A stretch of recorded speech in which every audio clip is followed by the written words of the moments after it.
Hi, everyone. I am Gina Yegley, the Director of Marketing at Survey Analytics, and thank you for joining us this afternoon for our webinar. We're going to be talking about digital ethnography and some interesting ways that you can use tablets and mobile devices for conducting this research. So now I'm going to go ahead and hand the mic over to Andrew Jeavons, who is the CEO at Survey Analytics, and he will be beginning the presentation. Following, we will have questions, so go ahead and type any questions in the question section of your panel, and we will answer them following the presentation. Thank you. Thanks, Gina. My name is Andrew Jeavons, and welcome to our webinar. I'm going to give you a quick agenda. We talk a little bit about ethnography, why ethnography is important, talk about digital ethnography, and I have to say that this kind of tale grew in the telling when we first started off looking at it. So really our orientation for this webinar is the use of digital technology to aid ethnographic research, and I'll talk a bit about that in a moment. A few examples and a kind of case study. We'll talk about what and how can you capture. We'll talk about the analysis of this data a little bit. It is data, and while if you're a hardcore ethnographer you might talk about it in a different way, it is a form of data that needs analysis. Then we'll have the wrap-up and the QA session. So let's get started. Ethnography is about groups of people and their culture. It's traditionally termed a qualitative research design aimed at exploring cultural phenomena, and that can be anything about a culture. And a culture, of course, is not necessarily everybody in a particular country or speaks a particular language or is does a particular work. It's all about the subgroups of people. And the first ethnographer and anthropologist that I really became interested in was this gentleman called Claude Levi-Strauss. And he was actually the type of ethnographer that was a participant observer. He went down to the Amazon. He was French. He was born and brought up in Paris, and this is all taking place in the 1920s and 30s. And he went off and did all this exploring and went and stayed with these tribes in the Amazon and wrote this book called Triste Tropiques, The Melancholy or Sad Tropics. And he kind of, in a way, became one of the first rock stars of anthropology and ethnography in Europe when he brought his results back and he presented them in Paris. I was like the beginning of the book. It says, "I hate traveling and explorers," which is quite an interesting thing for a man to say. He was also noteworthy as something called a semiotician, which is understanding the signs and symbols within the society. I would recommend you read some of his work. Some of it is abstruse.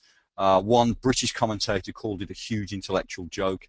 One of his main analogies is about oysters, boiled ham, and smoked salmon. If you get a chance to do some reading with him, I would recommend it. So that's what we're talking about, ethnography, looking at cultures, looking at what people do, because quantitative methods have limits. As we're a survey company, we are very interested in quantitative methods, but they do have their limits. Not everything you can say about a people or a culture can fit in a cross-tabulation or a t-test, or indeed are amenable to the kind of survey techniques that we use. Quant can't easily explore things like imagery or symbolism or the emergence of fashions of any form within a group of people. You know, you can say to somebody, well, okay, so what kind of symbols do you encounter in terms of your drinking behavior in everyday life? I don't think you're going to get much of a response on that on a 1 to 5 scale, or, you know, giving them 10 examples. And it's probably not the best way to do it. Some aspects of culture can be observed but not necessarily measured. While I am, if nothing else, a good empiricist and I try to be a good psychological scientist, that is actually very true. And while, you know, surveys and empirical measurement and quantification are very important things, there are aspects that really, of any group of people's behavior, that really aren't amenable to being segmented in that way, if you like, kind of analyzed in that way. And that's where ethnography comes in. Differences in cultures internationally are things that can't always be quantitatively defined or measured. The idiom and the background that people use in a culture really often doesn't translate. And one of my favorite examples is a very close German friend of mine has a saying, life is tough in the mountains. I never really quite got that, although it's hard living up a mountain. But evidently to them, it's a very important saying. My mother had a saying, I come from England, obviously, worse things happened at sea. Of course, we were a seafaring country, and that was something that people said. I grew up with a tremendous fear of going to sea, obviously. How people behave in situations then be hard to quantify, but you can look at it. You can take some sort of record of what they're doing if you can't necessarily quantify it. The term digital ethnography is also used a lot to talk about how people behave in the internet environment, on the interwebs. But this really, to me, reminds me of what happened when there was first websites that were selling things online. In 1999, 2000, this all suddenly exploded, and people talked about e-commerce, electronic commerce, because this was a new thing.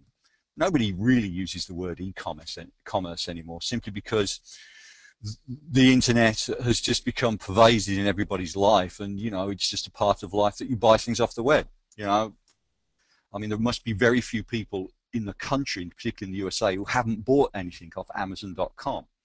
When that term e-commerce arose, it was because it was relatively unusual. And the same way that people talk about digital ethnography, I think it's because the digital world was relatively new, and the application of ethnographic techniques, or at least looking at that area of people's life, was relatively new. We're using the term digital ethnography as using digital devices. You can argue with me whether it's applicable or not later, but that's where we're looking at. Different forms of data can be captured very efficiently with technology. We've seen this. This is why these kinds of technologies have grown up. In the ethnographical sense, traditionally, people wrote down things that were happening. Levi Strauss was surrounded by these Amazonian tribes. He spent an awful lot of time with them. He was what was termed a participant observer. That is, he tried to not just stand on the side, but he socialized with people. He joined in their rituals and their daily lives. And he wrote down his feelings about this and what he saw. But of course, there is always an observer influence on whatever you do in that situation, the things you choose to write down and the things you don't choose to write down.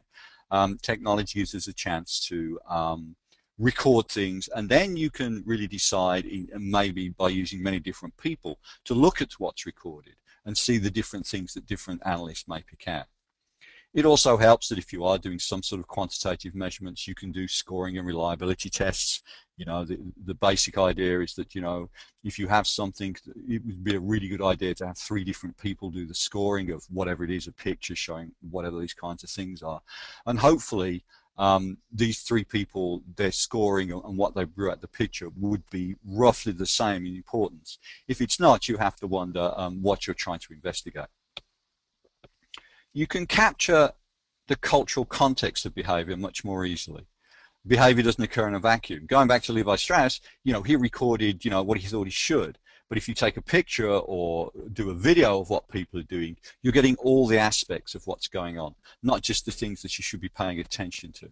It preserves that environment that people are behaving in. I have the Encyclopedia Britannica, I think one of the very last copies, and I always go and look up terms in that when I'm doing a webinar, and I love this quote, that ethnographers have taken full advantage of technological developments such as motion pictures and tape recorders to augment their written reports. Yeah, those motion pictures are really important. I have no idea when that was written. But means and devices. I think ethnography has benefited dramatically from the growth in the ability to record things now really very, very easily, to be able to store them, to be able to view them, to be able to manipulate them.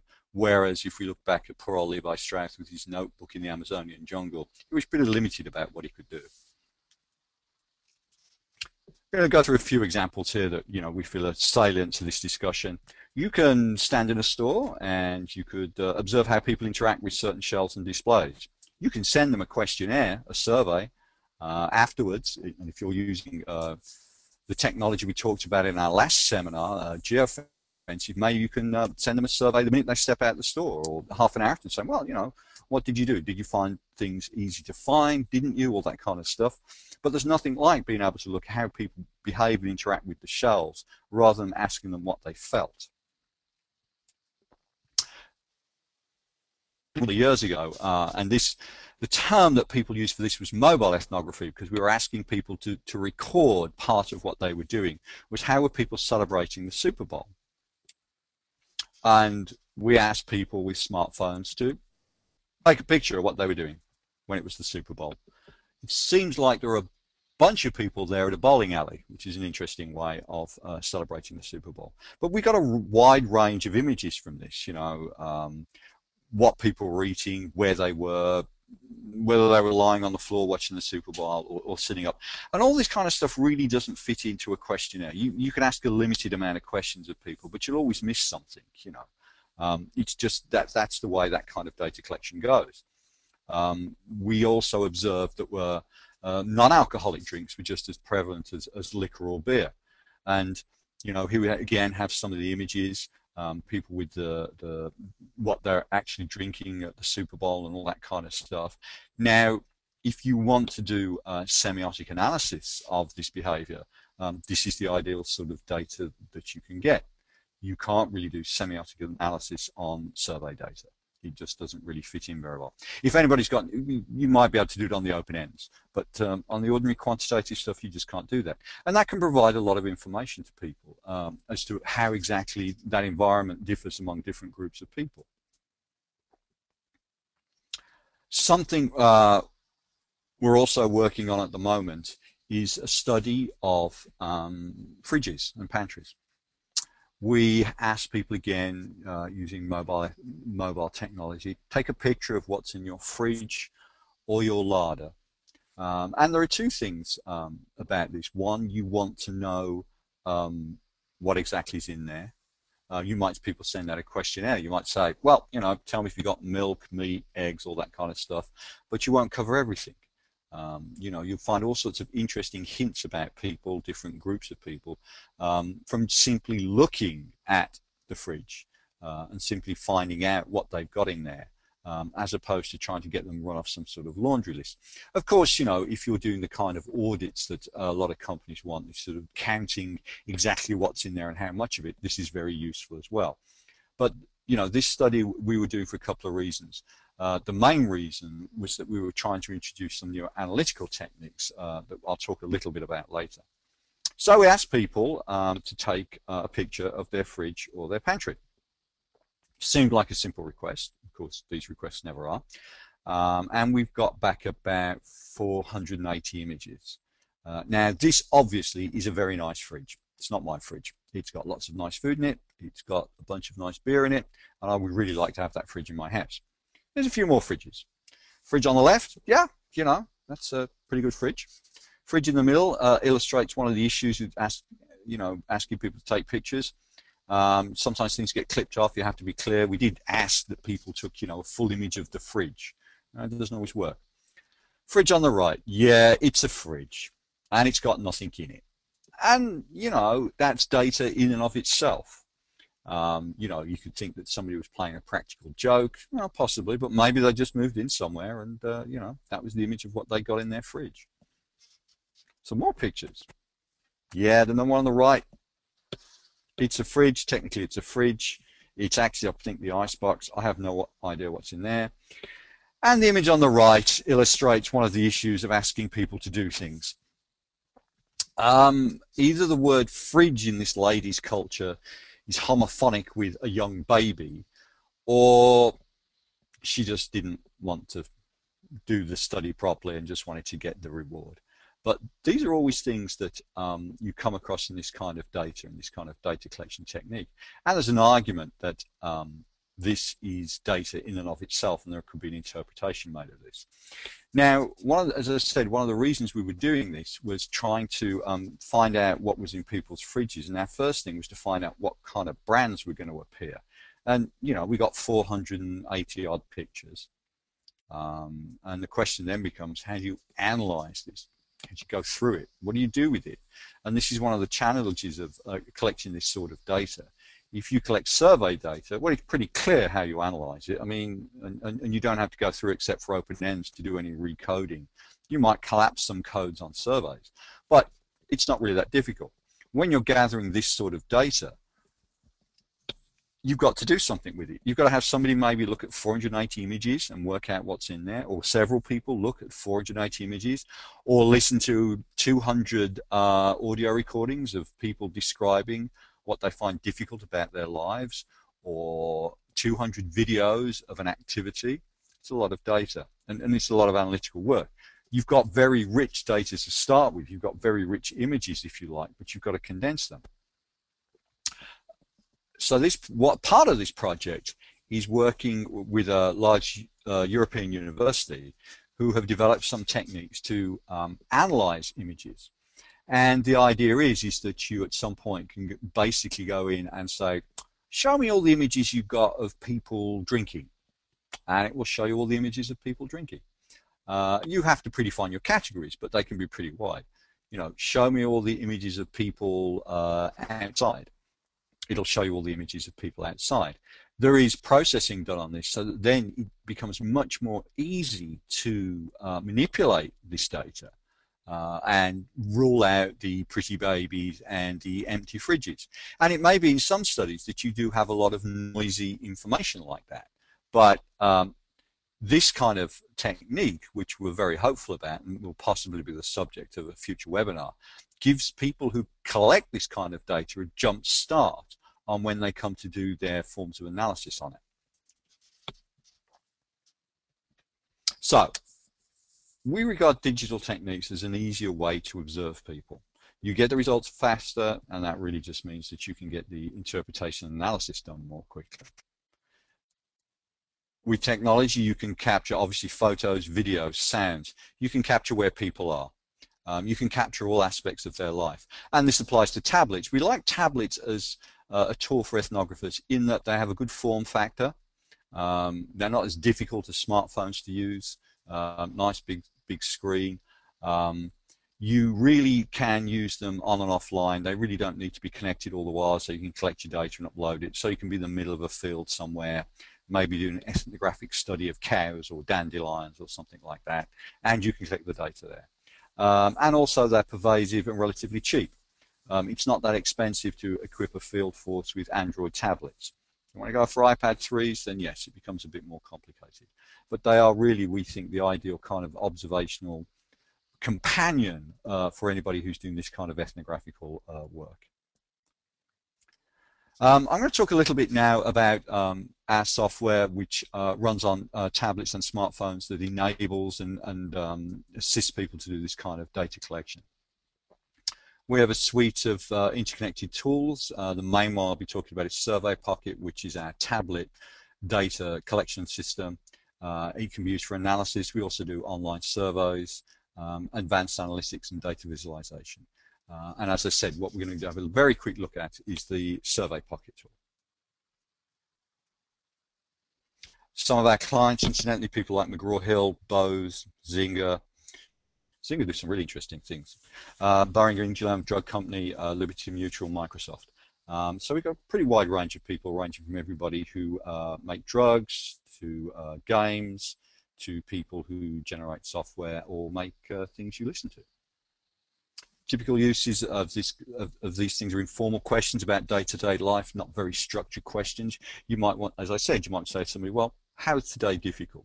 Does it really fit into a survey? You can record that. All sorts of ways you can analyze that. Capturing video, photos and video of reactions or situations, and also knowing exactly where people are when they do this, or where your field person is. Interesting thing, we all like field workers. It's always good to know where they are when they're collecting your data. Up until relatively recently, that was a problem. It no longer is. You can know if they are in the CVS in the middle of Chicago, because you will have a geolocational stamp on the information that's collected. Here are three of the question types that we have in Survey Pocket. We've got one, take a photo. It says, you know, take a photo, upload a photo. It'll flip you to the photo function in the iPad or the Android tablet and allow you to take a photo and upload it. You can record some audio.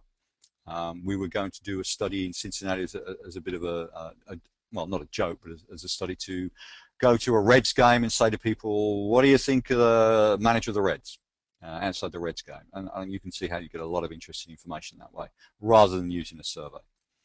And you can take a video of what's going on, maybe people interacting in a certain social situation, or as I said, in a store, all very easy to do. And as I said before, it'll give you some automatic mapping. We've got reporting system that'll show you, where these data was collected and exactly what time it was collected. We have a new tool that will allow you, again, on a tablet to take various parts of your data and segment it and produce some graphs and analysis. And one thing we're going to introduce is a kind of picture multimedia browsing facility. So people could say, well, I want to see all those pictures of fridges that were people who were male or were in Cincinnati as opposed to New York. And we're going to put the feature in that would allow people to do that kind of thing.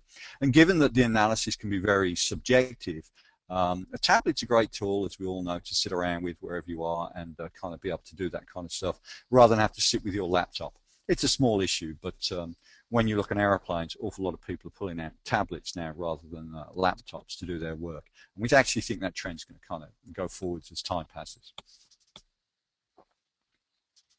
As I said, finally, you gain the cultural context when you're doing this kind of ethnographical research and data capture. All the information is stored in one place, and we've had companies doing studies as far flung as Morocco, and the people who wanted to analyze it in the US got it back in real time, and they were using iPads in that particular case to look at washing powder usage out in Morocco, which actually probably pretty interesting. And so, that data would get back to the central servers very quickly and was available instantly, rather than having to wait for a long time till people come back with their notes or their photos or transmit them in an unstructured way. So, thanks very much for your time. Has anybody got any questions? Gina, speak to me.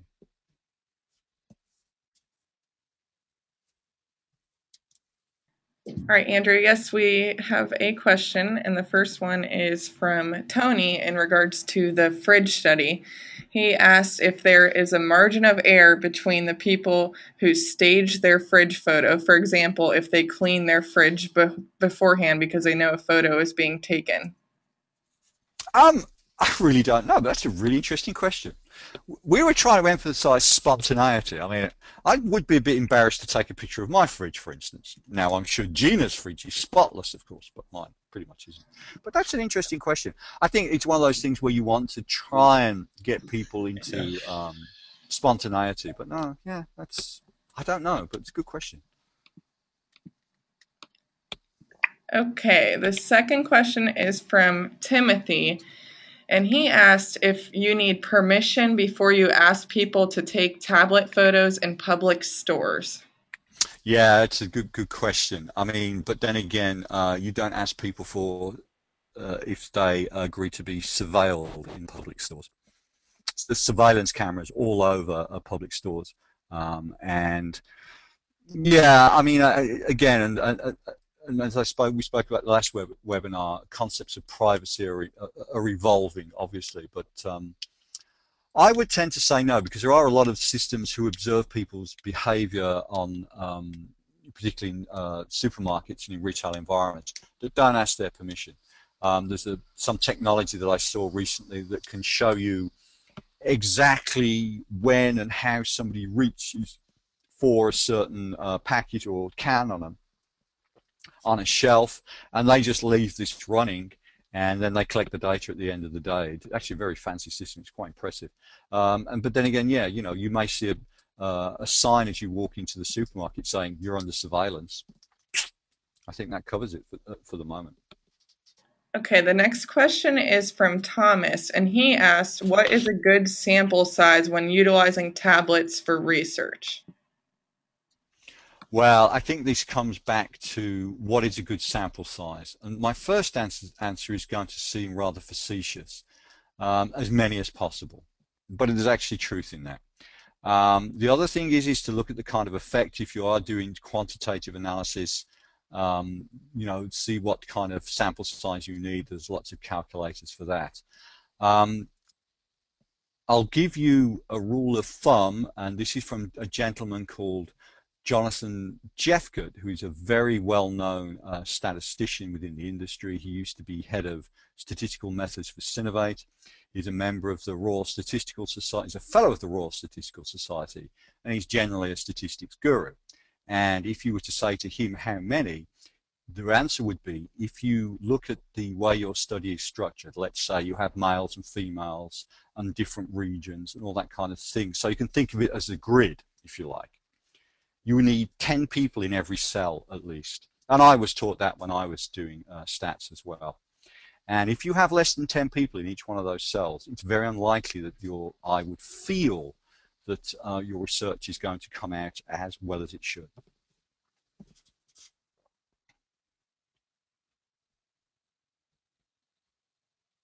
All right, the next question is from Jerry, and it is, what are some good examples of studies that have been done in this area? You mentioned one in Morocco, but I missed the intent. What was it, and what are some other examples? Thanks. The one in Morocco, and I did never get the final end product, people don't tend to tell us, was looking at people using washing products in Morocco. And I believe they did that all over North Africa, and Morocco was the initial pilot. Other good examples, I'm having trouble with that. I'd be happy to try and find some. Within our experience, we know of the Super Bowl one. There are people who run stuff and they never really tell us. I'm afraid I'm drawing a blank on that at the moment, sorry.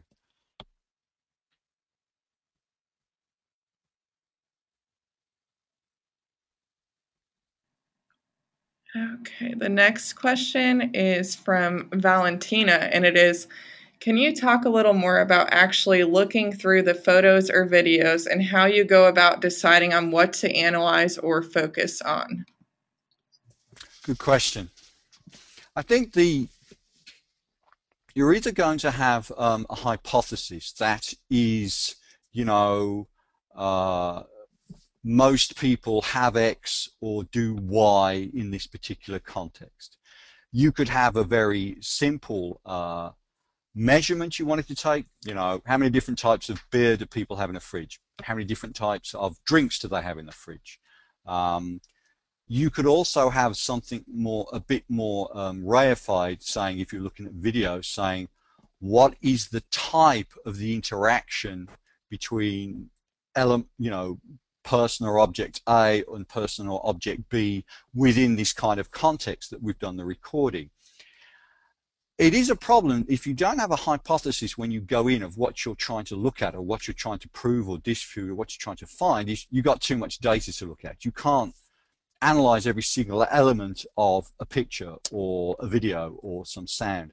So I think the most important thing with this is to go in with some form of hypothesis, or say, okay, I want to see, how full the bottles of Sprite are or soft drinks are within this context versus males or females. I want to see how they're interacting with them.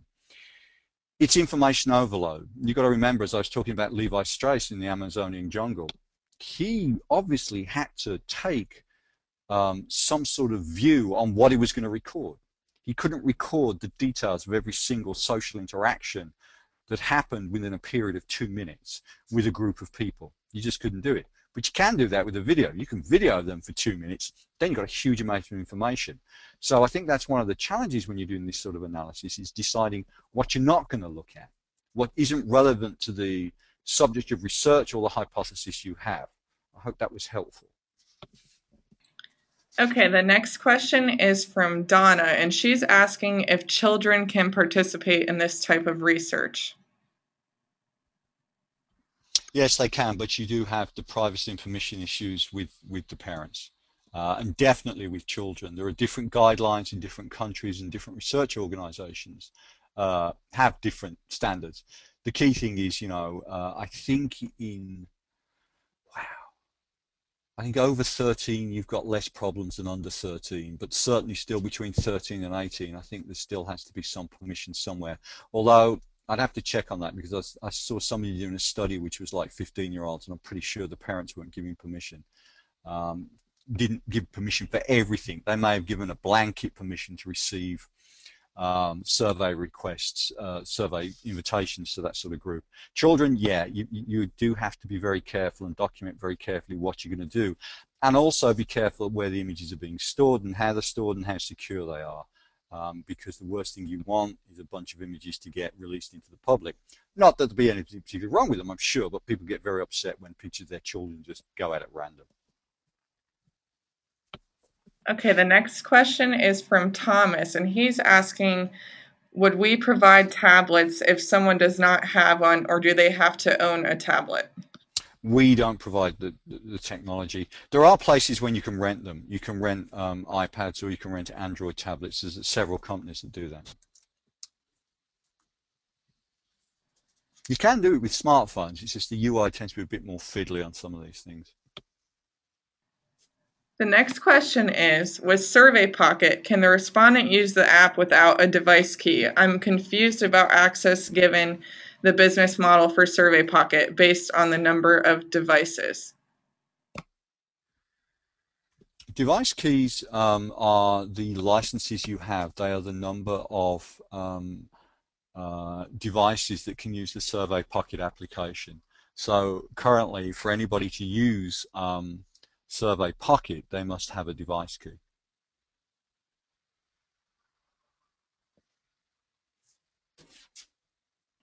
The next question is from Nancy, and she's asking, does the software have to reside on tablets provided, or is there a downloaded version that you can have participants download on their smartphones and participate with data and uploading to you? For the smartphones, yes, there's another system that we didn't quite talk about called Survey Swipe, which is basically a smartphone interviewing system, which the downloads are basically free of charge. They can then interact with that. Survey Swipe does not work, however, when you don't have an internet connection. The difference between that and Survey Pocket is Pocket will work in the middle of a field, store the data up, and squirt it up later on. Survey Swipe won't do that. But yeah, if they've got an internet connection, you can use Survey Swipe to do that. Okay, our next question is from Melissa, and she asks if the main difference with our product is that we can run algorithms on them. Not really, no. I'd like it to be, and I'm sure it will be, and we're going to be looking at doing that more. But we find ourselves, we're often more cost effective for the general range of facilities that you have. We don't charge per completed interview or anything like that. You could do 10,000 surveys or one survey, it'll always cost the same. Or Okay. 10,000 completes, or 100,000 completes as opposed to one. Our next question is from Eduardo, and he's asking, he thinks it's easier to do ethnography at home. What would you suggest for doing ethnography with beer consumers, for example? Good question. Very interesting question. I'd ask them to take pictures of when they're drinking beer.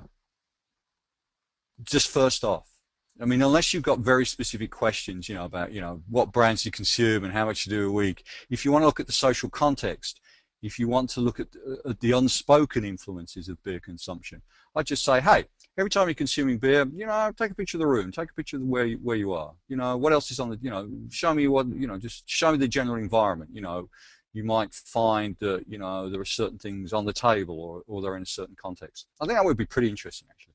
But I like beer. I'm kind of biased.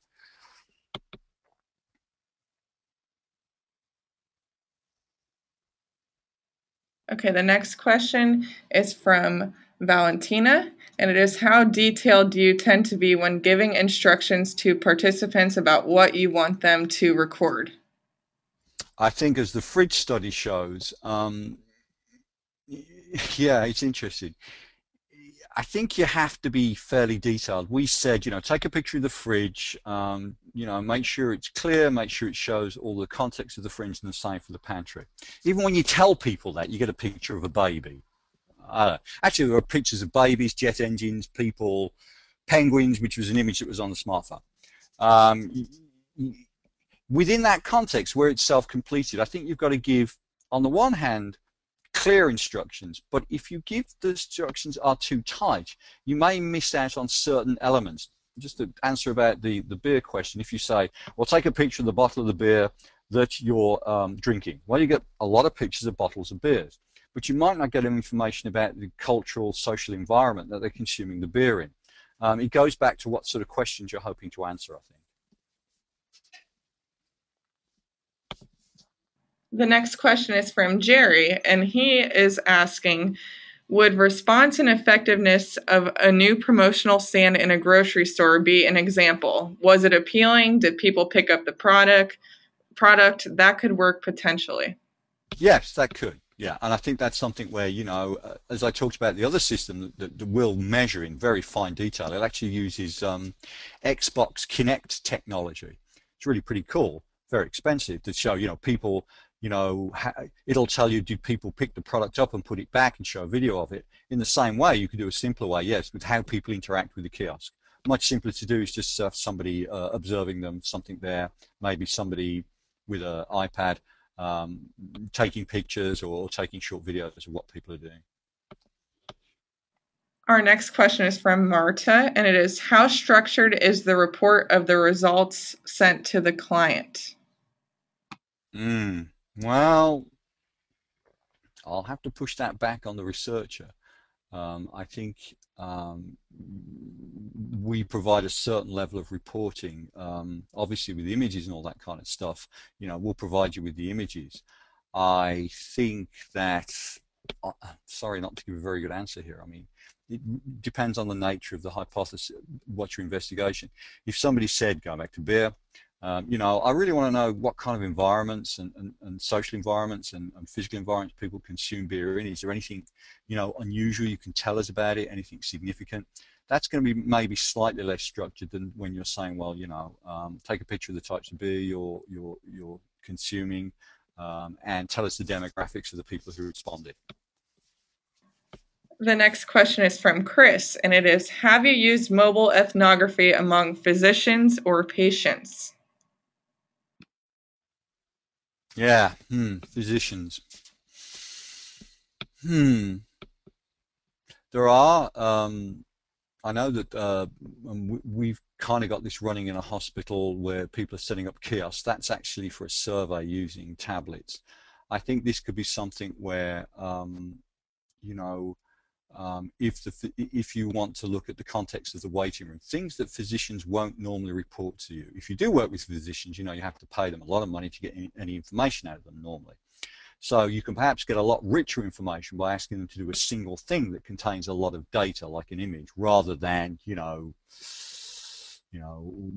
some question about what drugs they're using or what techniques they use. I think the potential there is that from a single recording of something, you can get vastly more data than from asking them a simple question. But the problem always is getting the physicians to actually do what you ask them to do.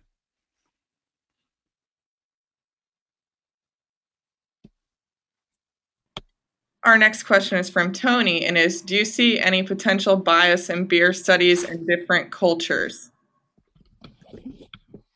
Oh, yeah. I would have thought so, yeah. I think it's all about the culture of alcohol in different cultures as well. Beer in my culture in England has a different consumption pattern and set of attitudes towards beer I've noticed in America. People place and this has changed recently, people in the United Kingdom place much more merit on draft beer than they do on bottled or canned beer. It doesn't mean they don't consume it, but draft beer seems much, much more superior. That's grown up recently in America, but 20 odd years ago really wasn't the case. And I think there are certain cultures where beer is less emphasized than other ones, and I think you can find some very interesting things like that. I'd be happy to undertake a multicultural observer tour for that if somebody will fund me. Okay, our next question is from Nancy, and she's asking, is there a base of secondary data that was captured that could be used for analysis on other subjects? You mean when you're I presume that means when you're taking an image of something. Yeah, and in particular, if you develop a panel of people and you collect basic demographic information over time and other information, that would be tremendously useful when you do these kinds of study, because then you've got lots of different ways to segment the data. Just doing it off the bat, you get a lot of data, but I think some of the demographics can be add a lot of value to the data you collect for ethnographic purposes. Okay, our next question is from Linda, and she's asking, a survey swipe would allow people to take photos of themselves drinking the beer. Yeah, that's possible. You can turn around, well, you can do that with the tablet as well, but you could turn around the camera and say, okay, this is me drinking a beer, or get somebody else to do it for them. That sounds possible. I'm glad we've got back onto beer studies.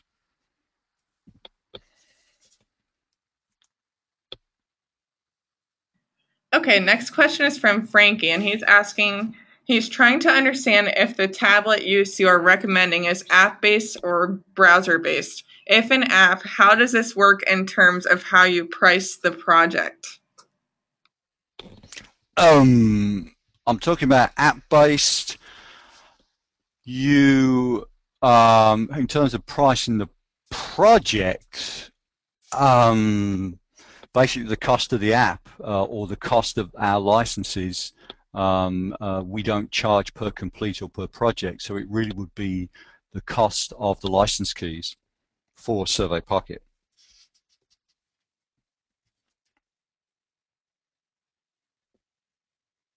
Our next question is from Dave, and he's asking, can different forms of input be employed and randomized? I am thinking of drop-down lists, open-ended, photos, and etc. Yeah, we have all those. Yeah, we have all those question types, as well as the image and sound locational collection. I'm sure one of our sales staff would be very pleased to give you an extensive demo.